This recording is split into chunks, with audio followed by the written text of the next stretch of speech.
Eto pa, snippets lang ito. Ha? Akala mo, hindi talaga kita kinikilala. Marami nang lumalapit sa atin ngayon.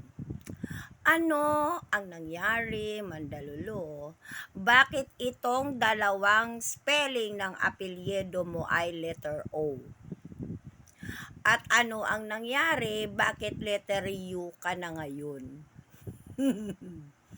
Ano ang tinatago mo, Mandalulo?